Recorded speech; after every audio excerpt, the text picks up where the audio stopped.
This is Searching the Scriptures Devotional number 28, and we've been looking at a passage in 2 Timothy, actually 2 Timothy 2, 3, and 4.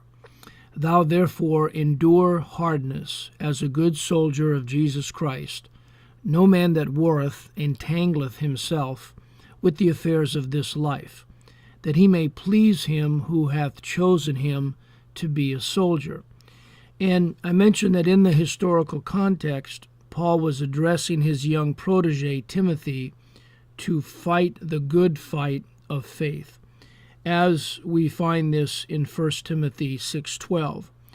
And so what I'd like to do today is to look at this phrase, no man that warreth entangleth himself with the affairs of this life. This is one of the characteristics of a good soldier. And the Greek word that is translated that warreth is Strong's number 4754. And we also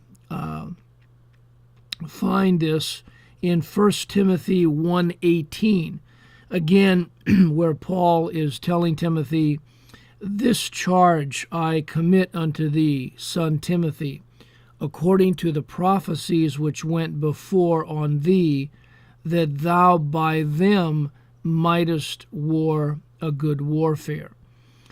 One of the problems that affects all of God's elect is the fact that we live in a body of flesh. We live in a body that has not become saved.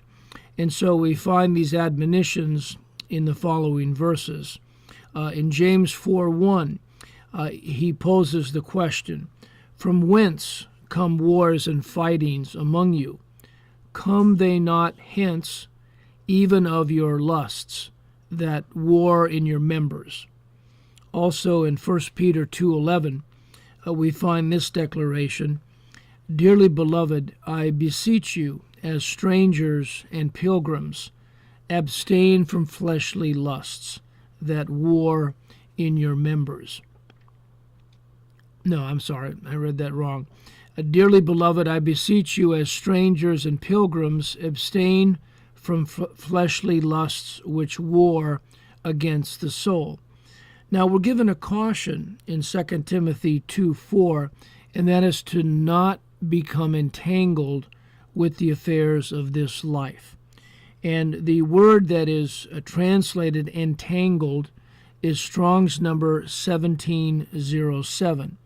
And it's only found in one other verse, and that is 2 Peter 2:20, where we find this warning. "For if after they have escaped the pollutions of the world through the knowledge of the Lord and Savior Jesus Christ, they are again entangled therein and overcome, the latter end is worse with them than the beginning." Now, what are some of the sources of entanglements? We read about this in 1 John 2:16 to 17.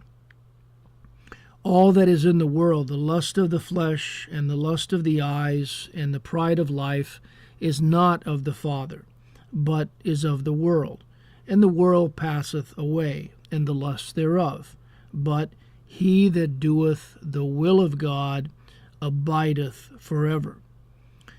Paul also notes this in 2 Timothy 4:10, "For Demas hath forsaken me, having loved this present world, and is departed unto Thessalonica." In Luke 17:26 to 33, we find a very fitting commentary on this. "And as it was in the days of Noe, so shall it be also in the days of the Son of Man. They did eat, they drank, they married wives, they were given in marriage, until the day that Noe entered into the ark, and the flood came and destroyed them all. Likewise also,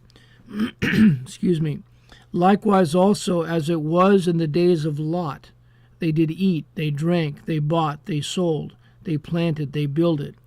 But the same day that Lot went out of Sodom, it rained fire and brimstone from heaven, and destroyed them all. Even thus shall it be in the day when the Son of Man is revealed. In that day he which shall be upon the housetop, and his stuff in the house, let him not come down to take it away. And he that is in the field, let him likewise not return back. Remember Lot's wife. Whosoever shall seek to save his life shall lose it, and whosoever shall lose his life shall preserve it.